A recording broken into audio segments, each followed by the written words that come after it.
మండలం బైట్లూరి సమీపంలో ఓ ఆటో అదుపు తప్పి బోల్తా పడింది. ఈ ఘటనలో నలుగురు అక్కడికక్కడే మృతి చెందారు. పలువురికి తీవ్ర గాయాలయ్యాయి. శ్రీశైలం దర్శనానికి వెళ్లొస్తుండగా ఈ ప్రమాదం జరిగినట్లు తెలుస్తోంది.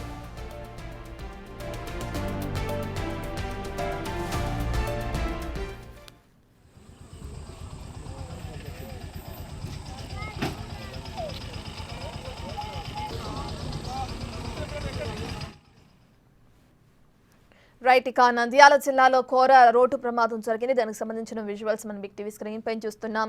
ఆత్మకూరు మండలం బైట్లూరి సమీపంలో ఆటో అదుపు తప్పి బోల్తా పడింది. ఈ ఘటనలో నలుగురు అక్కడికక్కడే మృతి చెందారు. పలువురికి తీవ్ర గాయాలయ్యాయి. శ్రీశైలం దర్శనానికి వెళ్లొస్తుండగా ప్రమాదం జరిగినట్లు తెలుస్తోంది. దీనికి సంబంధించిన పూర్తి డీటెయిల్స్ అందించడానికి మా ప్రతినిధి శ్రీరామ్ అందుబాటులో ఉన్నారు.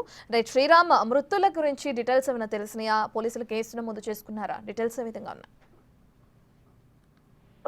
నంద్యాల జిల్లా ఆత్మకూరు సమీపంలో ఎస్ఎన్ తాండా బైర్లుటి సమీపంలో ఏదైతే భ్రమరాంబ మల్లికార్జున స్వామివారిని దర్శనానంతరం కర్నూలుకు వచ్చే క్రమంలో ఒక్కసారిగా బొలెరో వాహనం బోల్తా పడినట్లుగా తెలుస్తా ఉంది. అందులో ఉన్నటువంటి ప్రయాణికులు దాదాపుగా 20 మంది ఉన్నారు. అందులో అక్కడ జరిగిన ప్రమాదం ఏదైతే ఉందో మొదట అక్కడ ఉన్నటువంటి డ్రైవరు బ్రేకులు ఫెయిల్ కావడం వల్లే అదుపు చేయలేక బొలెరో వాహనం బోల్తా కొట్టినట్లుగా తెలుస్తా ఉంది. ఘటనలో నలుగురు అక్కడికక్కడే మృతి చెందారు. మరి 10 మంది తీవ్ర గాయాలు కావడం జరిగింది.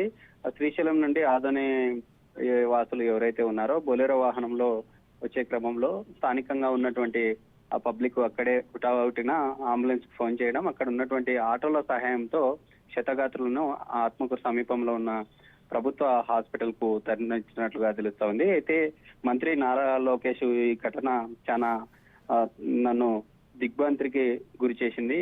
ఈ ఘటనకు సంబంధించిన బాధితులు ఎవరు ఉన్నారో వారందరికీ కూడా ప్రభుత్వం ఖచ్చితంగా అండగా ఉంటుందంటూ తెలుపుతున్నటువంటి పరిస్థితి అయితే ఎక్స్ లో కూడా నారా లోకేష్ పోస్ట్ చేశారు. అయితే ఇప్పటికే అక్కడ జరిగిన ఘటనకు సంబంధించి పోలీసులు కూడా పూర్తి స్థాయిలో కేసు నమోదు చేసుకుని దర్యాప్తు చేస్తున్నారు. బొలెరో వాహనం బోల్తా పడడానికి గల కారణాలేంటి, ఆ డ్రైవరు యొక్క వాహనాన్ని అదుపు చేయలేకే ఆ యొక్క ఘటన చోటు చేసుకుందా, లేక నిజంగా బ్రేకులు ఫెయిల్ అయ్యాయనే కోణంలో కూడా పోలీసులు అన్ని సమాచారం అయితే సేకరిస్తున్నట్లుగా తెలుస్తా ఉంది. Right, thank you Sriram.